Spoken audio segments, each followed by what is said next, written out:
Let me tell you something that will save you years of unnecessary stress.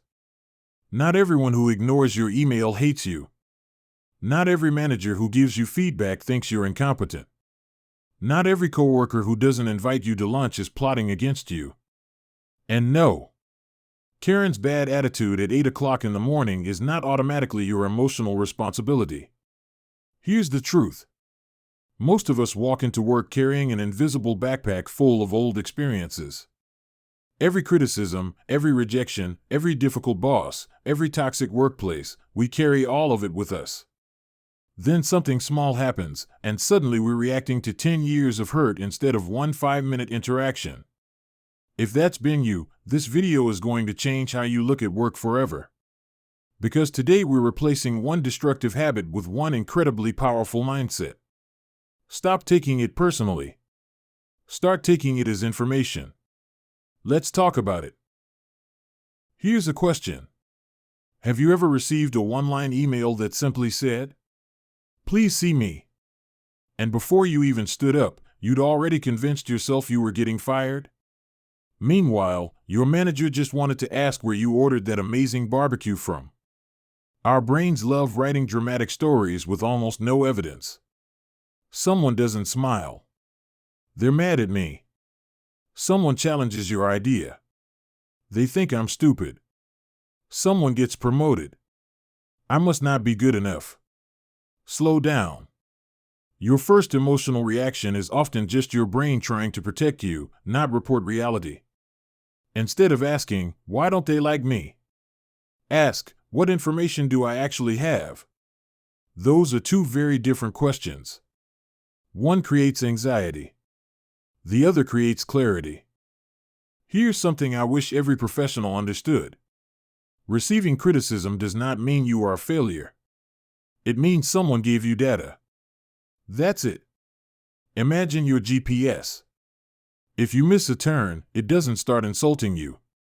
It simply says, "Recalculating." Wouldn't it be wonderful if we handled feedback the same way? Instead of, "I'm terrible at my job. Try." Interesting. That's information I can use. Notice the difference. Your performance is not your identity. Your mistake is not your personality. Your worth is not determined by one meeting on Tuesday afternoon. This one changed my career. When something upsetting happens, stop asking, "Why is this happening to me?" Instead ask, "What is this trying to teach me?" Maybe that coworker who constantly interrupts people? Information. Now you know they aren't a safe person to brainstorm with. Maybe your manager gives very little direction. Information. Now you know you'll need to ask more questions up front. Maybe leadership keeps changing priorities. Information. Now you know flexibility is part of succeeding there. Notice something? You stopped making everything about your value. You started learning how the environment actually works. That's power. I want you to imagine you're a wildlife documentary narrator. Here we observe the office gossip in her natural habitat. Notice how she approaches every desk carrying absolutely no useful information. See? It's already less stressful.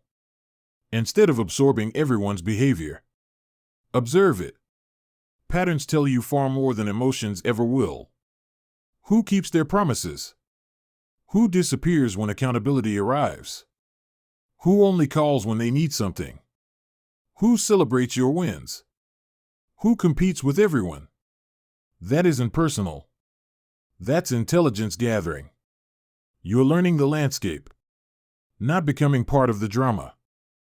Here's where people get confused. Not taking things personally doesn't mean becoming cold. It doesn't mean becoming cynical. It doesn't mean pretending hurtful behavior is acceptable. It means refusing to let someone else's behavior define your value. Someone can be unfair. That doesn't make you unworthy. Someone can be rude. That doesn't require you to become rude. Someone can misunderstand you. That doesn't erase who you are.